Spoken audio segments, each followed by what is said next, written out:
하나님을 기쁘게 하시는 자리에 찾아오신 여러분들을 환영합니다. 하나님이 가장 기뻐하는 게 예배를 드리는 걸 기뻐하시는 거예요.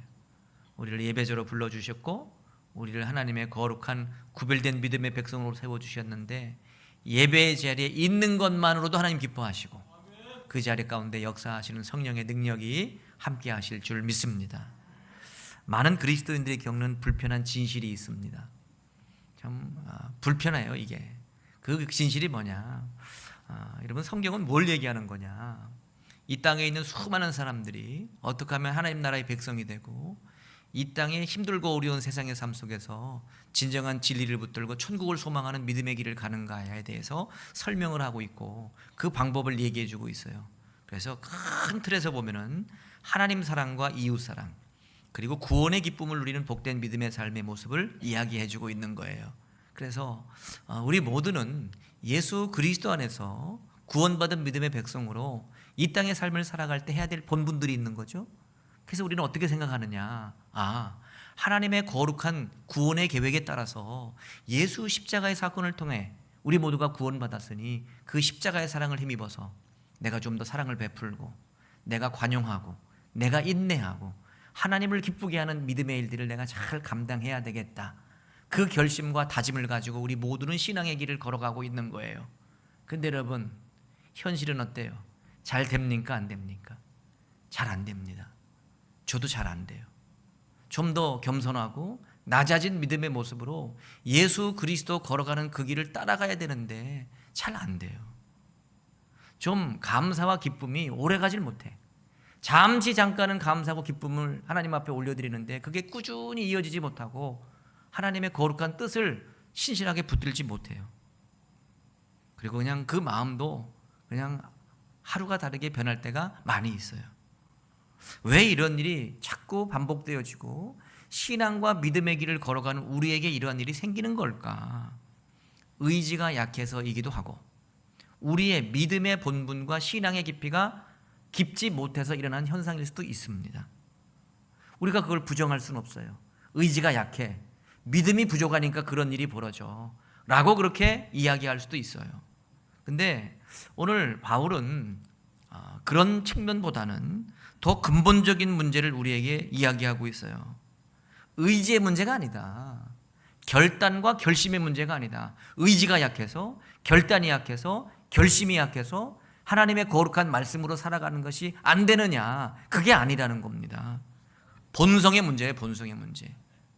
본성의 문제인데 그게 뭐냐, 우리 모두가 다 구원받았습니다. 구원받았지만 그 구원받은 믿음의 심령 가운데 죄의 근성이 없어졌습니까? 없어지지 않습니다. 예수 그리스도의 십자가 보혈의 능력으로 우리 모두가 구원받은 건 진실이고 의인이 된 건 맞지만 우리 안에 있는 죄의 근성의 근본은 없어지지 않는 거예요. 주님 오실 때까지. 그것을 해결하기 위해서 끊임없이 구원받은 의인의 모습을 유지하기 위해서 신실하게 노력하는 믿음의 길을 우리 모두가 걸어가고 있는 겁니다. 그래서 본성의 문제지 우리가 결심하고 의지하고 최선을 다해서 이걸 해내리라고 하는 결단을 통해서 예수 그리스도의 뜻을 이룰 수 있는 그런 것이 안 된다는 겁니다. 이것을 우리가 인정해야 되는 거예요. 그러니까 끊임없이 우리 모두는 하나님 안에서 죄인된 심정으로 하나님의 거룩한 긍휼하심의 손길에 따라서 우리의 삶을 올려드리고 하나님의 인도하심을 구하는 믿음의 모습을 가져야 되는 거예요. 그래서 아무리 결심과 결단을 해도 우리가 할 수 없는 건 할 수 없는 거예요. 반드시 하나님의 도우심과 성령의 역사를 통해서 모든 게 가능한 겁니다. 여러분, 바울의 고백을 보십시오. 로마서 7장 19절에 바울이 뭐라고 고백하고 있느냐, 내가 원하는 바, 바울이 원하는 거예요. 바울이 내가 원하는 바 선은 행하지 아니하고 도리어 원하지 아니하는 바 뭘 행한대요? 악을 행한대. 이게 저와 여러분들이에요. 이게 우리의 실체예요. 인정해야 된다고 하는 거예요. 그냥 선하고 의로운 삶, 좀 하나님의 은혜와 사랑으로 모든 것들을 진행해가고 그 삶 가운데 하나님을 기쁘게 하는 삶을 살고 싶은데 그게 안 되는 거죠. 그리고 도리어 악하게 하고 불의하게 행동하고 시기하고 질투하고 못된 짓을 하고 있는 것이 우리의 현실의 삶이다. 자, 바울의 이 고백이 초신자의 고백이 아니지 않습니까? 예수님 믿은 지 얼마 안 된 초신자의 고백이 아니라 목숨을 걸고 예수의 십자가 복음을 증거하고 있는 바울의 고백인 거예요. 근데 이런 문제성만 이야기하고 끝내는 게 아니라 바울은 답을 얘기해 주고 있어요. 말씀을 통해서 그러면 이런 번민과 어려움 속에서 해답을 우리에게 제시해 주고 있는데 그 해답의 제시가 오늘 갈라디아서 5장 16절 이하의 18절 말씀입니다.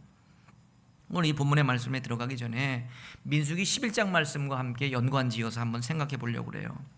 이스라엘 백성들이 출애굽을 해서 광야를 거쳐 가나안 땅에 들어가게 됩니다. 광야에서 우리가 속히 알고 있는 것처럼 40년 동안 훈련을 받지 않습니까? 광야에서 이스라엘 백성들이.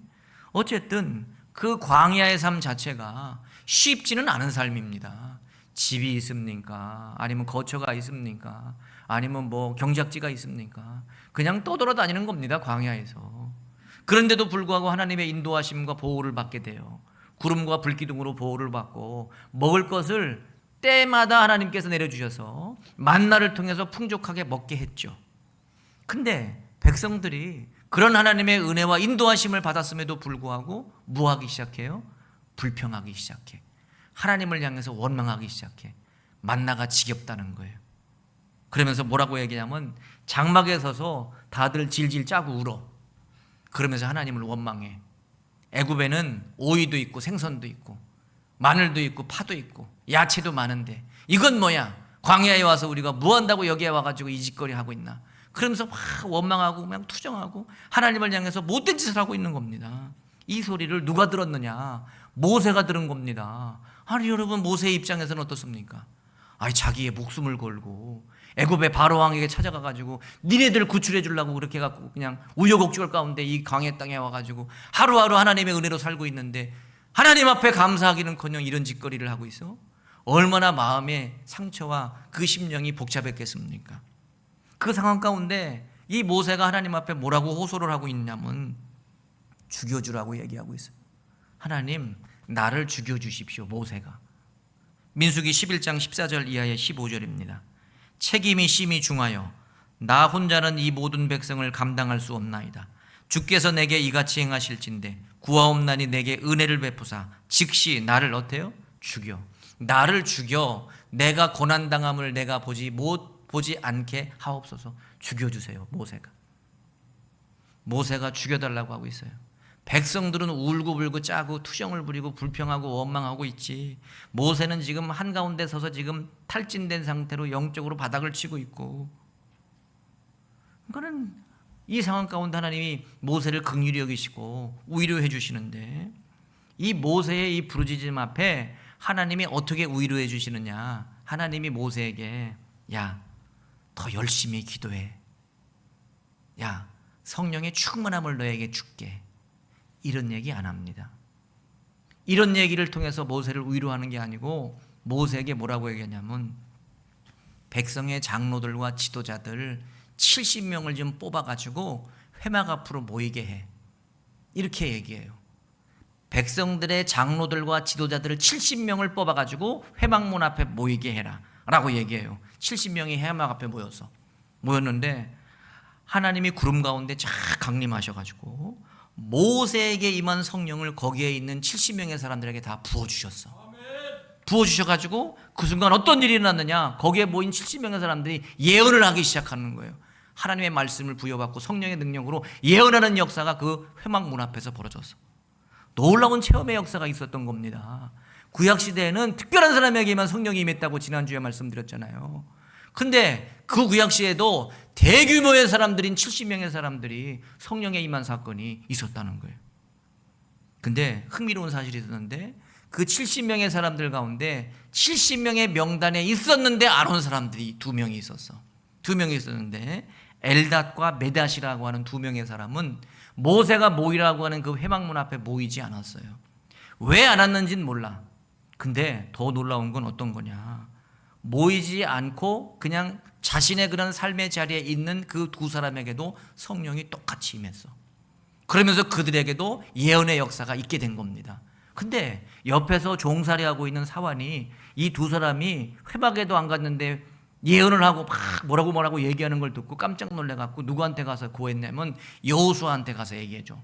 여호수아 선생님, 얘네들은 모세 선생님이 회막 앞으로 모이라고 했는데 가지도 않았는데 여기서 무슨 성령을 받았다고 막 뭐라고 얘기하고 예언을 하기 시작합니다. 그랬더니 여호수아가 모세를 찾아가가지고 모세 선생님, 쟤네들 저짓거리 못하게 입을 막아주십시오. 이렇게 얘기를 하는 겁니다. 이렇게. 그러니까는 여호수아 입장에서는 무슨 입장이냐? 아니 지네들이 뭔데?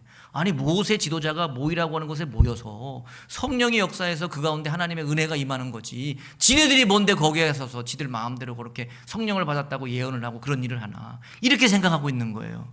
근데 여러분, 모세의 생각은 달라요.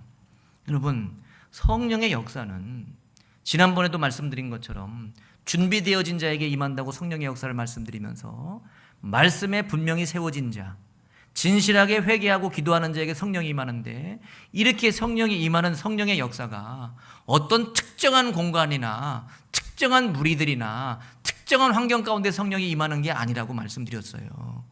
이것도 똑같은 겁니다. 지금 여호수아가 착각하고 있는 거지. 아니 모세가 회막 앞에 모이라고 했지만 회막이 아닌 여타의 곳에서도 성령의 역사가 임할 수 있다고 하는 것을 이 모세가 설명을 해줍니다.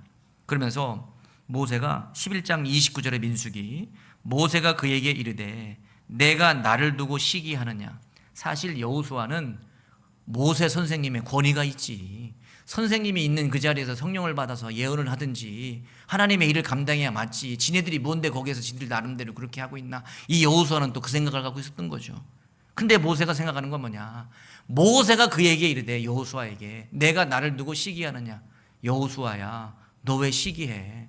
여호와께서 그의 영을 그의 모든 백성에게 주사 다 선지자가 되게 하시기를 원하노라. 자, 지난주에도 성령 강림 주일날 말씀드리면서 성령이 모든 사람들에게 임하는 시대가 벌어지게 되었다는데, 이 꿈을 누구도 지금 꾸고 있는 겁니까? 모세도 꾸고 있는 겁니다. 모세도 이스라엘 백성들에게 성령이 어느 특정한 사람들에게 임하는 게 아니라 모든 사람들에게 임하는 그때가 오게 될 거다. 나는 그 마음이다. 그러니 회막 앞에 모이지 않은 이 두 명도 성령이 임하여서 예언을 했다면 그것은 잘된 일이다 라고 얘기해요. 그러면서 이 민수기 11장의 이 사건이 수백 년이 지난 요엘 선지자 때의 그 요엘의 예언으로 이어지고 사도행전 2장에 나와 있는 오순절 성령의 강림의 역사 가운데 이어지는 은혜가 임하게 된 겁니다. 그 역사로 저와 여러분들이 이 자리에 앉아서 하나님의 이름을 찬양하는 복된 자가 된 줄 믿습니다. 그러면 여러분, 이 성령이 임했던 엘닷과 메닷 그리고 70명의 이 사람들은 어떤 일이 있었느냐? 그 이후에 특별한 일이 없어요. 특별한 일이. 자, 민수기 11장 25절입니다. 11장 25절에 보니까 여호와께서 구름 가운데서 강림하사 모세에게 말씀하시고 그에게 임한 영을 70 장로에게 임하게 하시니, 영이 임하신 때에 그들이 무엇을 했대요? 예언을 하다가 어떻게 됐어요? 다시 하지 않았다. 예언이 끝난 거예요. 그러면 여러분, 성령은 이 사람들에게 성령의 체험의 증거로 예언의 역사를 보여주었는데 예언이 딱 끝쳐졌어. 그러면 예언이 끝나는 순간 성령이 끝났습니까? 아닌 겁니다. 성령이 끝나는 게 아니에요. 성령의 역사는 어떤 표적과 체험으로 우리 각자에게 임하지만 성령의 역사가 거기서 그것이 끝났다고 해서 끝나는 게 아니라 이어지는 거예요. 쭉 삶을 통해서 이어지고 그 삶의 역사 가운데 성령의 귀한 아름다운 열매를 맺어지는 은혜의 삶을 우리에게 모두에게 허락하시는 거예요. 그리고 이 민수기 말씀에 보니까 성령의 역사를 이 심령들에게 부어주신 궁극적인 목적이 있었어요. 어떤 자기의 그런 은사를 뽐내기 위함이 아니야. 여러분, 성령의 충만함과 성령의 역사는 반드시 공동체를 살리게 되어 있어요. 나도 살리지만 가정 살리고 교회 살립니다. 교회를 살리고 이 나라 이 민족을 살리는 게 성령의 역사예요. 반드시 그 영향력이 있게 되어 있는 거예요. 그래가지고 이 70명이 성령이 부어주신 이유가 분명하게 무엇인지를 설명을 해서 민수기 11장 17절입니다. 자, 11장 17절 말씀 우리 같이 읽어봅니다. 시작. 내가 강림하여 거기서 너와 말하고 내게 임한 영을 그들에게 임하게 하리니 그들이 너와 함께 백성의 짐을 담당하고 너 혼자 담당하지 아니하리라. 모세가 뭐라고 기도했어요? 날 죽여주세요. 얘네들이랑 같이 있기 싫어요. 도대체 그 수모와 치욕을 감당하기 어려우니까 날 죽여주시라고 얘기했더니 하나님이 70명 모으라고 했고 성령을 부어주시고 성령 체험한 후에 그 성령을 부어주신 목적을 얘기하고 있는 거예요. 지금 뭐냐? 백성의 짐을 담당하고 너만 짐지는 거 아니야. 모든 성령의 충만함과 성령의 은혜를 입은 사람들이 이 일 감당하게 될 거야. 성령의 역사는 섬김의 역사예요. 반드시 예수 그리스도를 통해서 우리에게 부으시는 성령의 역사는 가정을 섬기고 이웃을 섬기고 공동체를 섬기고 나라와 민족을 섬기게 되어 있는 것이에요. 이게 성령의 역사의 시작이고 출발이에요. 그래서 성령 안에서 불평하고 원망하는 백성들 사이에 틈바구니에 껴서 이건 아니다. 성령께서 우리를 선하고 이로운 길로 인도하시고 하나님의 구원의 역사를 이루시고자 하는 놀라운 은혜가 있을 거라고 하는 것을 이 성령 받은 사람들이 각자의 처소와 상황에 돌아가서 그 일을 감당하게 됐다. 여러분, 성령의 역사는 체험으로 끝나는 게 아니고 섬김으로 이어지고 그냥 일시적인 게 아니고 영원한 우리의 삶 가운데 진행되어지는 하나님의 놀라운 축복인 줄 믿습니다. 그게 성령의 역사인 거예요. 여러분들도 성령의 역사와 은혜를 체험한 분들이 많이 계실 겁니다. 이 자리에 있는 여러분 모두가 예수 그리스도께서 보내주시는 성령의 능력으로 예수의 사랑을 좀 더 깨닫고 예수의 은혜와 사랑 앞에 젖어있던 순간들을 다 가지고 계시죠.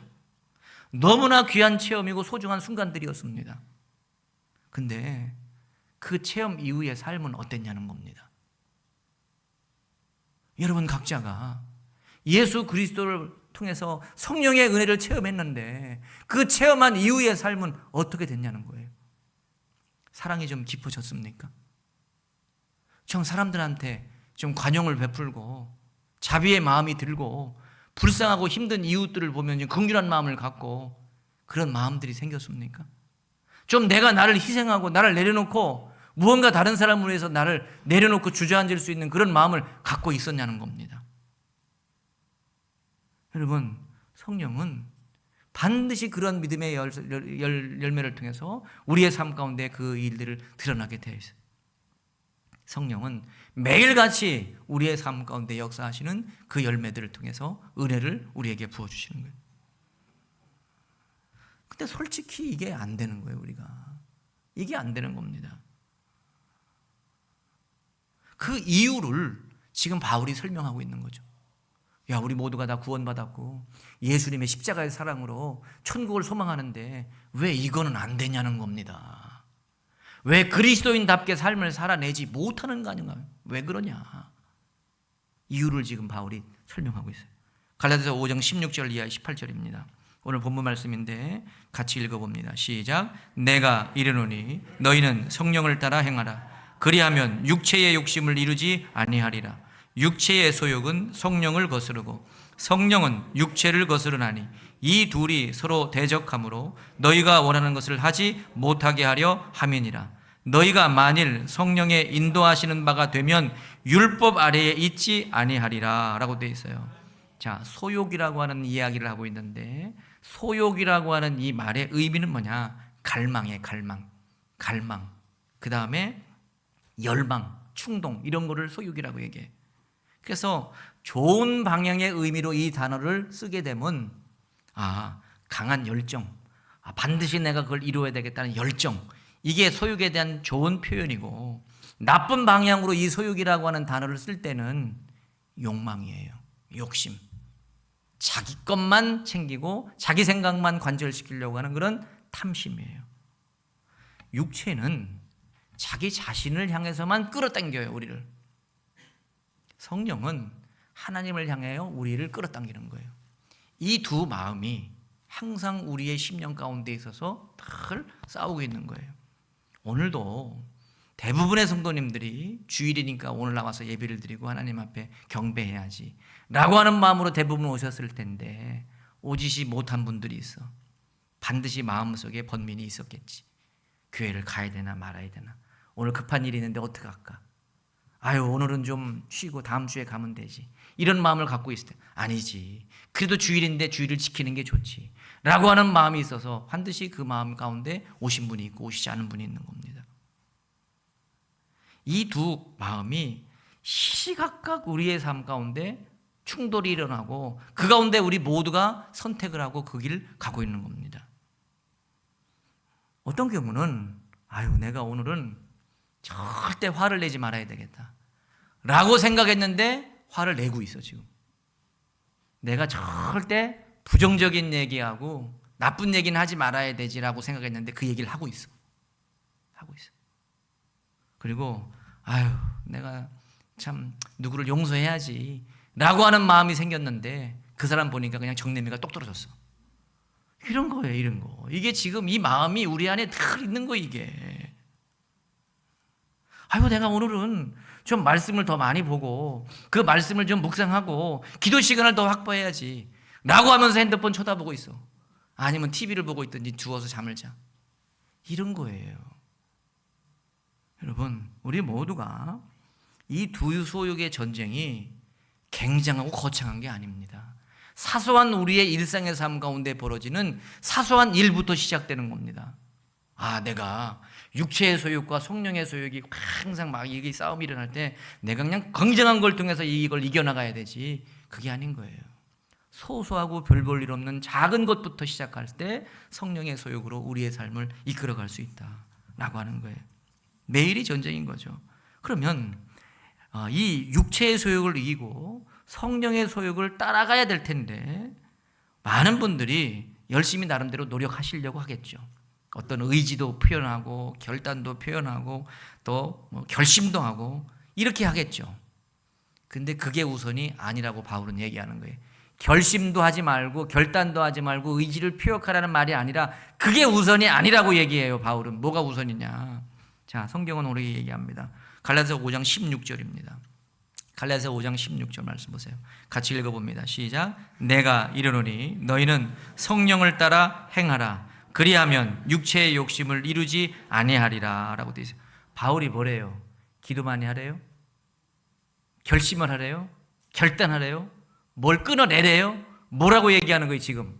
성령을 따라 행하기만 하면 된대. 성령을 따라 행하기만 하면 돼. 육체의 욕심과 세상의 탐심하고 네가 붙어갖고 싸우려고 하지 말고 그냥 성령이 요구하시는 대로 그 일을 하면 되는 거야. 우리가 그러잖아요.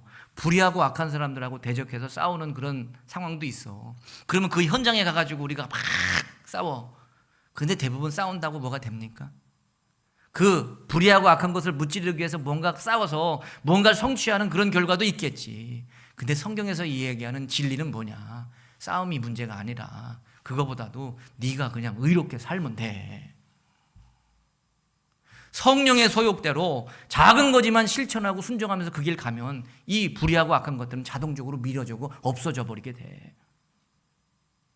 그렇잖아요. 불의하고 악하고 부정적인 것을 내가 어떻게 해서 싸워 나가서 그걸 무찌르려고 하지 말고 그냥 성령께서 이야기하시고 말씀대로 감동 주시는 대로 그냥 행해. 그렇게 하면 돼.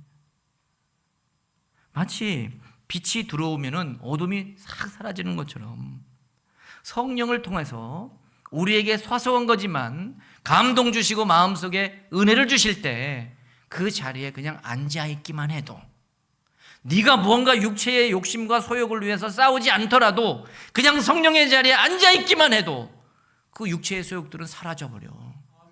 바울이 지금 이어 얘기하는 겁니다.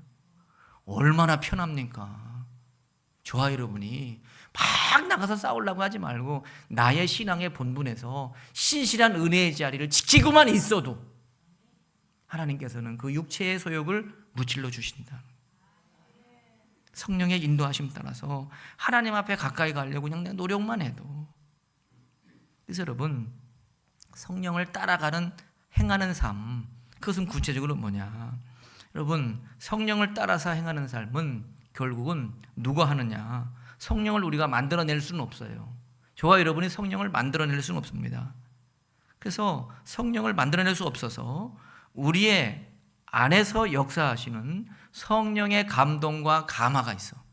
이 성령의 감동과 감화가 있을 때 내 생각보다는 말씀이 주시는 인도하심 따라서 순종하는 거예요.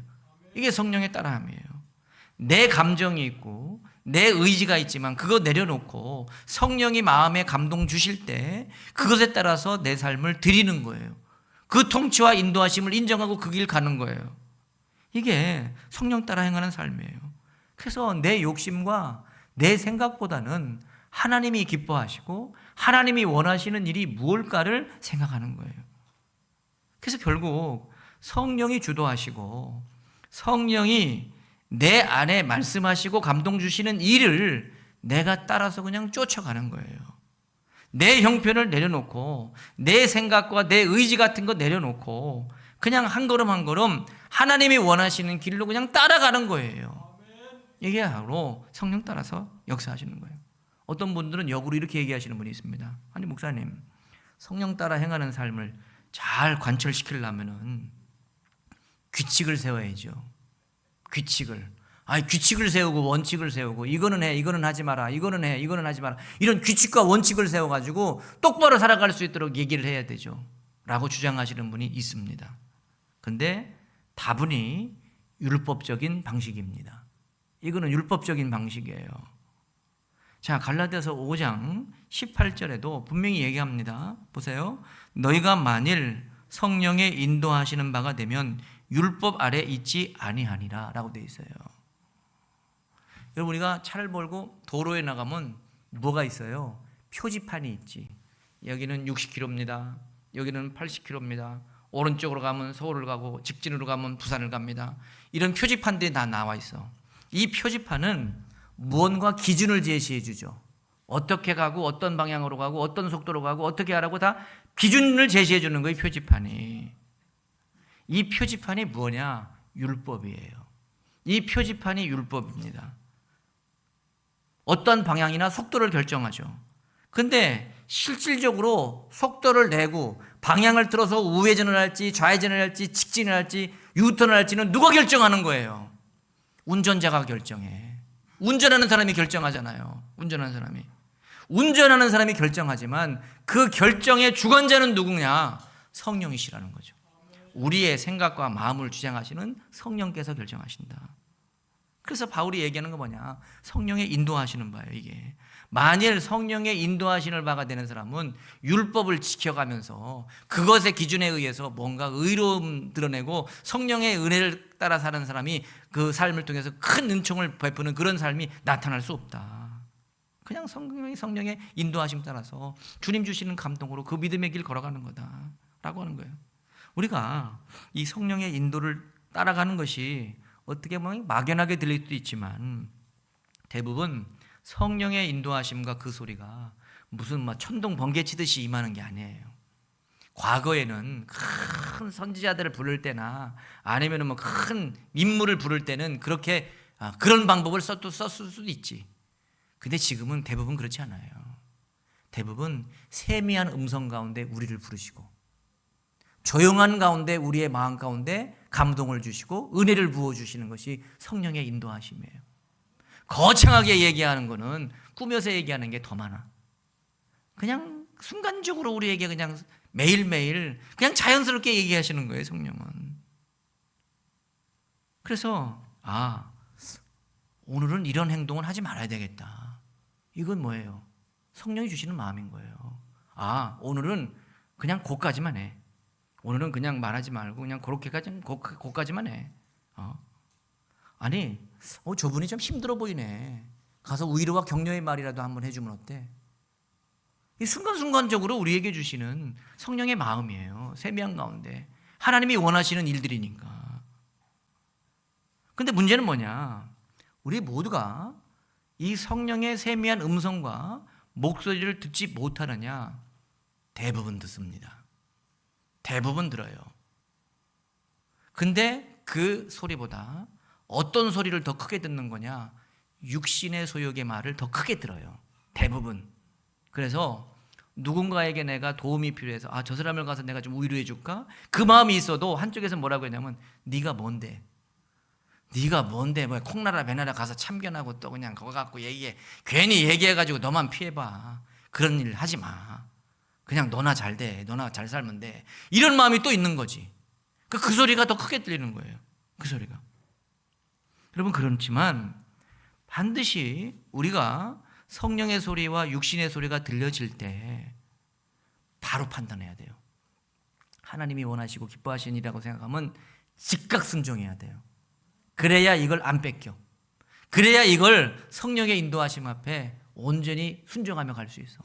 여러분, 사도행전 8장에 에디오피아 내시 이야기가 나오잖아요. 에디오피아 내시가 6월절에 절기를 지키고 지나라로 가다가 사마리아에서 누구 만났어요?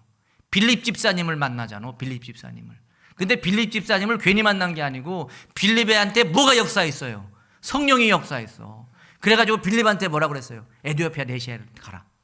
그리고 걔한테 가가지고 말씀을 좀 가르쳐줘.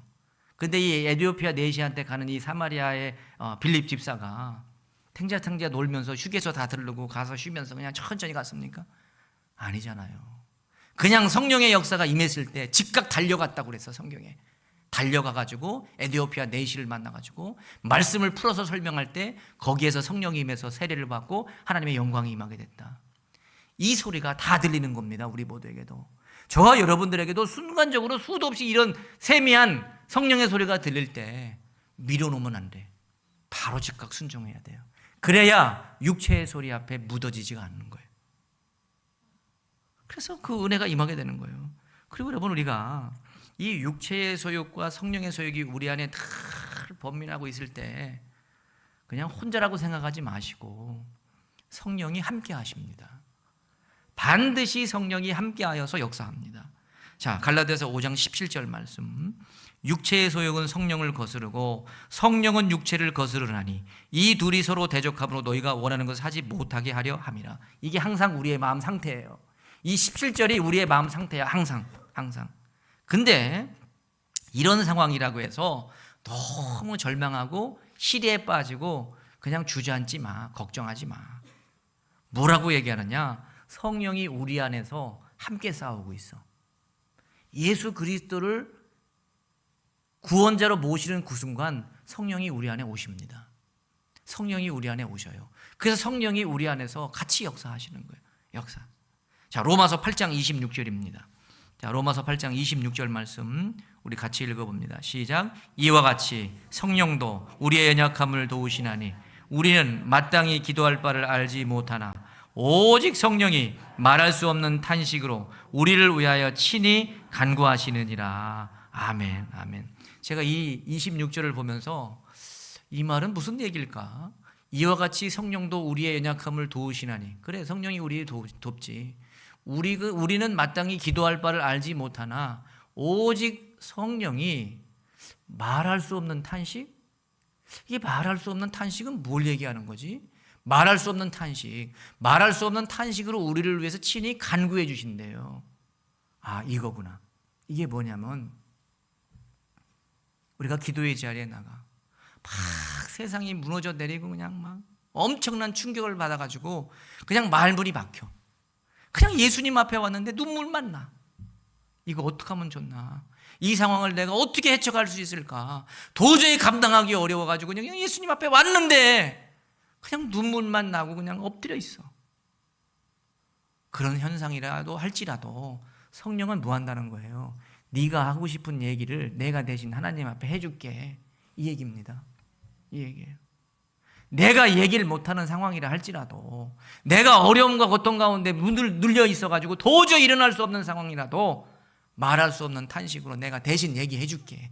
걱정하지 마. 성령님이 이런 분이시고 우리 안에 육체와 이 성령의 소욕이 이 번민 가운데서도 끊임없이 그 상황으로 우리를 돕고 인도하시는 분이다 라고 하는 겁니다. 이러니 우리가 얼마나 든든합니까? 육체와 성령이 항상 번민하는 그 상황 속에서도 우리가 실족하지 말아야 될 이유가 여기에 있는 것이에요. 그리고 저는 여러분들에게 제안드립니다. 반드시 아침마다 성령을 구하는 기도를 해야 합니다. 반드시. 그냥 이렇게 하세요. 성령님, 오늘도 성령의 인도함을 받게 하십시오. 성령의 인도하심 앞에 순종하겠습니다. 이 말을 하나님 앞에 고백하고 안 고백하고 차이가 하루의 삶을 결정해요. 하루의 삶뿐만 아니라 한 달, 1년, 앞으로의 우리의 삶이 결정되어져요. 성령의 인도하심을 순종하고 받아들이느냐. 그리고 또 한 가지는 이 두 마음이 항상 번민하고 있는데 우리가 그 번민 가운데 선택을 하거든요. 선택을 해요. 무슨 일이든 다 선택하니까. 선택하는데 만약에 이 번민 가운데 고민이 되거든 3초만 생각해 보세요. 3초만. 그냥 오랫동안 생각하지 말고 3초만이라도 생각해 보라고. 지금 내가 결정하려고 하고 있고 내가 판단을 내리려고 하는 이 상황이 과연 성령이냐 육체냐를 생각해 보시라고. 그리고 나서 결정하시면 됩니다. 3초만. 그리고 또 한 가지는 우리가 성령의 인도하심을 받는 기도를 드리고 이렇게 순간순간 번민 가운데 생각하면서 바른 길로 나갈 수 있도록 결정을 하더라도 실패를 해요, 안 해요? 실패합니다. 실패할 때 낙심하면 안 됩니다. 반드시 실패가 올 거고 좌절이 올 거고 어려움이 올 건데 주저앉아 있으면 안 돼요. 반드시 그때 잘못된 것이 파악이 되면은 바로 돌이키는 거예요. 다윗이 밧세바하고 불의함을 저질렀을 때 나단이 책망하니까 바로 돌아섰던 것처럼 베드로가 예수님을 3번씩이나 모른다고 부인했는데 성령의 은혜로 깨닫고 나서 바로 회개하고 하나님 앞으로 돌아왔던 것처럼 돌아오면 되는 거예요. 성령은 항상 열려 있어서 우리가 우리의 불의함과 약함을 내어놓고 주님 앞으로 돌아올 때 우리를 받으시고 역사하시는 분입니다. 여러분, 우리 모두는 매일매일 선택합니다. 그 선택이 거창한 가운데 이루어지는 선택이 아니라 대부분 작고 소소한 모든 우리의 일상 가운데 이루어지는 삶 가운데 선택되어지는 일들입니다. 이 선택의 순간에 우리는 반드시 성령의 음성에 따라서 성령이 행하라고 하는 그 길로 가야 되는 것이고, 그리고 더더욱이는 그 성령의 행함으로 가서 믿음의 길 가운데 어려움이 있더라도 주님의 성령의 도우심을 구하고 믿음의 자리에 설 수 있는 우리 모두가 될 수 있길 바랍니다. 그럴 때 성령의 열매가 맺어지게 되는 거예요. 이 성령의 열매는 다음 주에 제가 말씀을 드리려고 그래요. 이 성령의 열매를 통해서 더 크신 놀라운 역사가 임하게 될 줄 믿습니다.